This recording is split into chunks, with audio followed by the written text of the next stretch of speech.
Hello दोस्तों, आज की कहानी बेहद रोमांटिक है। कहानी का पूरा मजा लेने के लिए कृपया अंत तक बने रह। आज का सारा काम खत्म करने के बाद मेरी अम्मी पापा के साथ उनके कमरे में चली गई और मैं सीधे साजिद भाई के कमरे में चली गई।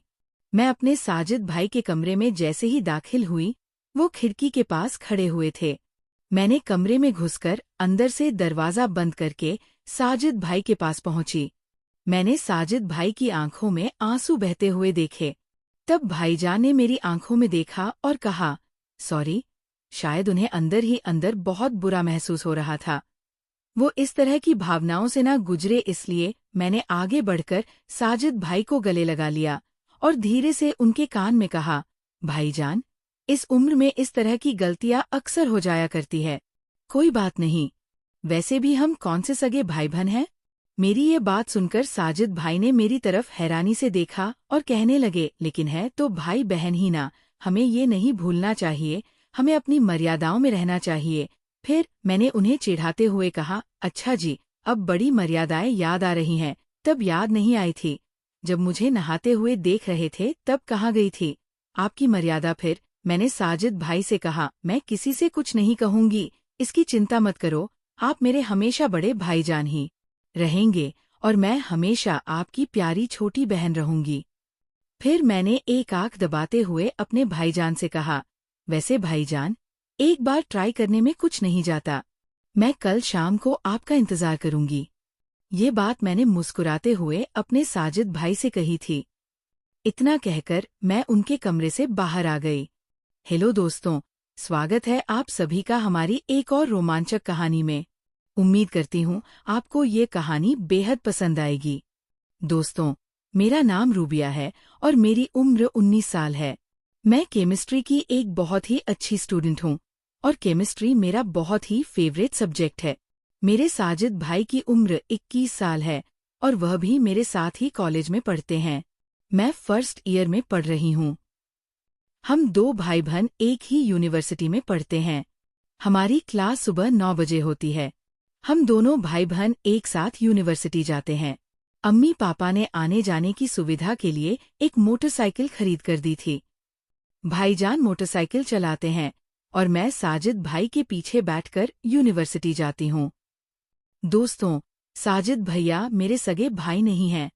मेरे सगे पापा के मरने के बाद मेरी अम्मी ने साजिद भाई के पापा से शादी कर ली थी, इसलिए वह मेरा सौतेला भाई है।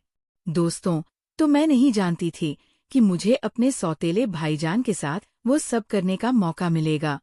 मेरे अम्मी पापा दोनों सरकारी नौकरी करते हैं, इसलिए वह रोज सुबह 8 बजे ऑफिस के लिए घर से निकल जाते हैं।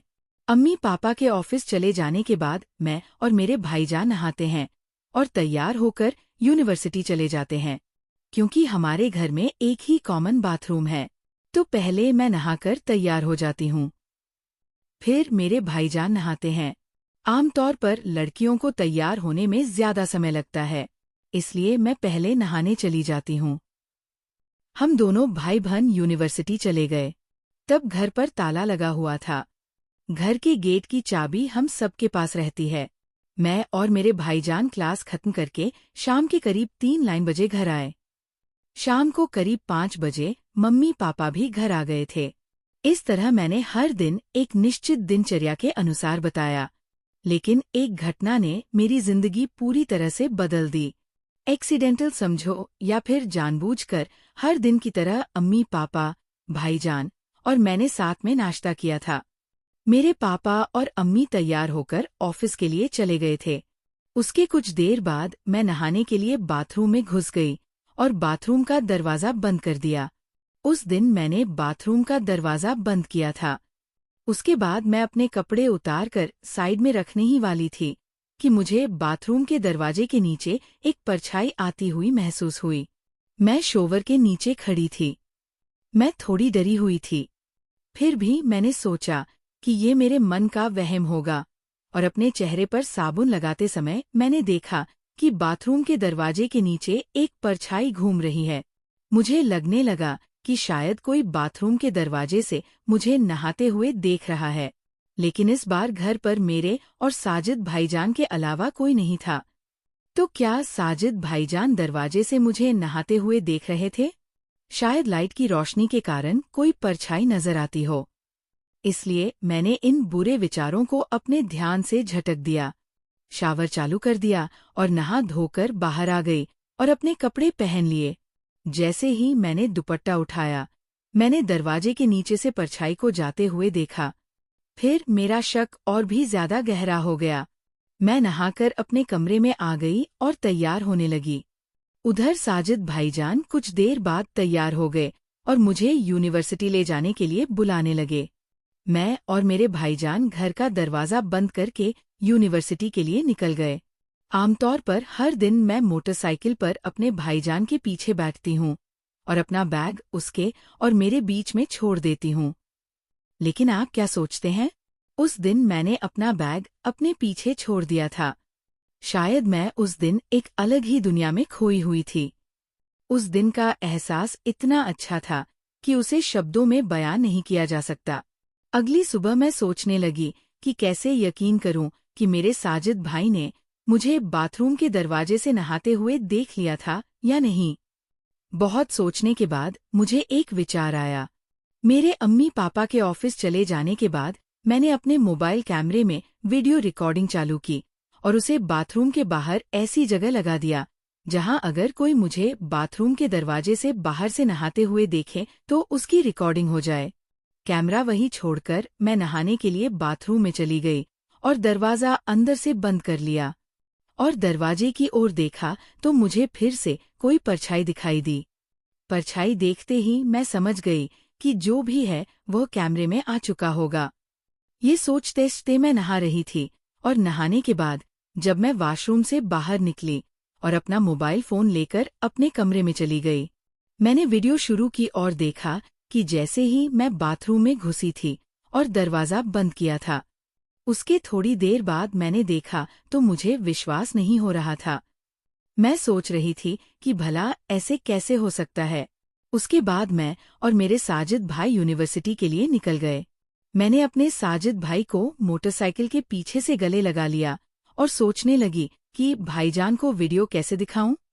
तब साजिद भाई ने कहा, बाइक पर डरती हो क्या? मैंने कहा, नहीं भाईजान। भाई बोले, तो फिर तुमने मुझे इतनी जोर से क्यों पकड़ा है? तब मैंने साजिद भाई से कहा, पता नहीं क्यों भाईजान, आज मुझे बहुत डर लग रहा है। मैं दोपहर को घर लौटी। मेरा दिमाग पूरा दिन इधर उधर भटकता रहा। मुझे अब बिल्कुल भी समझ नहीं आ रहा था कि मैं साजिद भाई को इस वीडियो को कैसे दिखाऊं। रात के लगभग 10 बजे मैं बिस्तर पर लेटी करवटें बदल रही थी। मुझे बिल्कुल भी नींद नहीं आ रही थी। मैंने अपना वीडियो चालू किया और फिर से देखने लगी। दिल में बहुत हिम्मत करके मैंने अपना वीडियो अपने साजिद भाई के मोबाइल पर सेंड कर दिया। लगभग 15 मिनट बीत गए थे, लेकिन वीडियो नहीं देखा था। मैं सोचने लगी कि साजिद भाई वीडियो क्यों नहीं देख रहे हैं। मैं बार बार देखने लगी। लगभग 1 घंटा बीत चुका था, लेकिन साजिद भाई ने वीडियो अभी तक नहीं देखा था। क्या साजिद भाई सो गए हैं या नहीं? ये सारी बातें मेरे दिमाग में आ रही थी। एक रात बीत गई, लेकिन मुझे कोई जवाब नहीं मिला। मैं निराश होकर सो गई। अगले दिन संडे था। संडे होने के कारण अम्मी, पापा, भाई और मैं हम सब घर पर ही थे। हमने सबने एक साथ नाश्ता किया। नाश्ते के दौरान मैंने अपने साजिद भाई में कोई बदलाव नहीं देखा। इसका मतलब था कि साजिद भाई ने अभी तक वीडियो नहीं देखी थी। सुबह 10 बजे मैं अपने कमरे में बैठी थी। अचानक मेरे मोबाइल पर एक मैसेज आया। मैंने मोबाइल फोन उठाया और देखा कि साजिद भाई ने एक मैसेज भेजा था। भाईजान का मैसेज देखकर मेरी धड़कन बढ़ने लगी थी। साजिद भाई ने मेरा वीडियो देख लिया था। मैंने साजिद भाई के संदेश पर उत्तर दिया और वीडियो भेजते ही देखा गया। मैं समझ गई कि साजिद भाई ने वीडियो देखा है। मैंने कुछ देर इंतजार किया, लेकिन कोई जवाब नहीं मिला। मैं अपने भाईजान के जवाब का इंतजार कर रही थी, लेकिन दोपहर तक मुझे कोई जवाब नहीं मिल पाया। दोपहर को हम सब एक साथ खाना खाने बैठे। तब साजिद भाई चुपचाप सिर झुकाए खाना खा रहे थे। साजिद भाई अपना खाना खत्म करके उठे और अपने कमरे में चले गए। मैंने अम्मी पापा के सामने साजिद भाई से कहा, भाईजान, मैं थोड़ी देर बाद तुम्हारे कमरे में आऊंगी। मुझे आपसे कुछ पढ़ाई के मामले में डिस्कस करना है। साजिद भाई बिना कुछ बोले अपने कमरे में चले गए। सबके खाना खत्म करने के बाद अम्मी और मैंने मेज पर से सब कुछ साफ कर दिया था। सारा काम खत्म करने के बाद मेरी अम्मी पापा के साथ उनके कमरे में चली गई और मैं सीधा साजिद भाई के कमरे में चली गई। मैं अपने साजिद भाई के कमरे में जैसे ही दाखिल हुई, वो खिड़की के पास खड़े थे। मैंने कमरे में घुसी और दरवाज़ा अंदर से बंद करके साजिद भाई के पास पहुंच गई। मैंने अपने भाईजान की आंखों में आंसू बहते हुए देखे। तब भाईजान ने मेरी आंखों में देखा और कहा, सॉरी। शायद उन्हें अंदर ही अंदर बहुत बुरा महसूस हो रहा था। वह इस तरह की भावनाओं से ना गुजरे, इसीलिए मैंने आगे बढ़कर उन्हें गले लगा लिया और धीरे से उनके कान में कहा, भाईजान, इस उम्र में इस तरह की गलतियां अक्सर हो जाया करती है। कोई बात नहीं। वैसे भी हम कौन से सगे भाई बहन हैं? मेरी बात सुनकर साजिद भाई ने बड़ी हैरानी से मेरी तरफ देखा और कहने लगे, लेकिन है तो भाई बहन ही ना। हमें ये नहीं भूलना चाहिए। दोनों को अपनी मर्यादाओं में रहना चाहिए। फिर मैंने उन्हें चिढ़ाते हुए कहा, अच्छा जी, अब बड़ी मर्यादाएं याद आ रही हैं।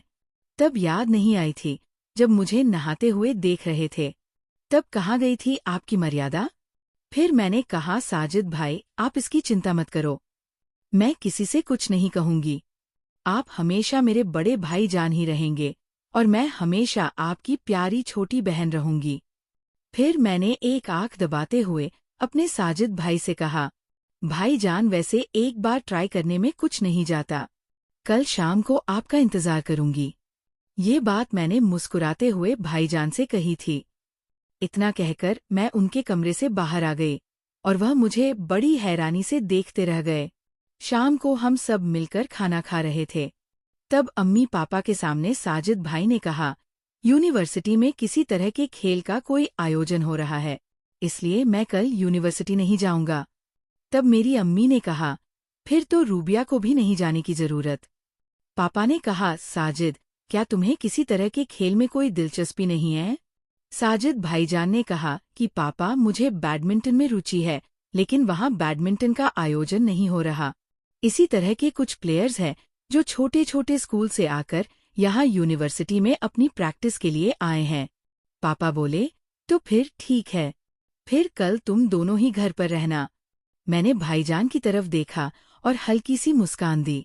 अगले दिन अम्मी पापा के ऑफिस जाने के बाद मैं साजिद भाई के कमरे में गई और उन्हें बिस्तर पर लेटा हुआ पाया। मैंने कहा, साजिद भाई, तुमने आज क्लास में जाने के बजाय सारा दिन घर पर ही रहने का प्लान क्यों बनाया? सारा दिन मेरे साथ यहाँ क्या करोगे? क्या आपने कुछ प्लान बना रखे हैं? तब साजिद भाई ने कहा, कल तुमने ही तो कहा था, एक बार ट्राई करने में कुछ नहीं जाता। भूल गई क्या? इसलिए मैं घर पर रहना चाहता था। तब मैंने हंसते हुए अपने साजिद भाई से कहा, वाह भाई, आप तो बड़े स्मार्ट निकले। कल तो बड़े मगरमच्छ के आंसू बहा रहे थे, बड़ी मर्यादाओं की बातें कर रहे थे। ऐसा कहकर मैं उन्हें चिढ़ाने लगी। तब उन्होंने दौड़ते हुए मेरे पीछे भागे और मुझे पकड़ लिया। कहने लगे, तुमने ठीक ही तो कहा था भैया, हम कौन से सगे भाई बहन हैं? वैसे भी एक बार ट्राई करने में कुछ नहीं जाता। ऐसा कहकर साजिद भाई मुझे पकड़कर अपने बेडरूम में ले गए और फिर सारी मर्यादाओं को ताक पर रखकर अपनी और मेरी इच्छाओं को पूरा करने लगे। तो दोस्तों, ये थी आज की कहानी। आप क्या कहना चाहते हैं इस कहानी के बारे में? हमें कमेंट में ज़रूर बताएं। वीडियो अच्छी लगे तो लाइक करें, शेयर करें और सब्सक्राइब करें। धन्यवाद।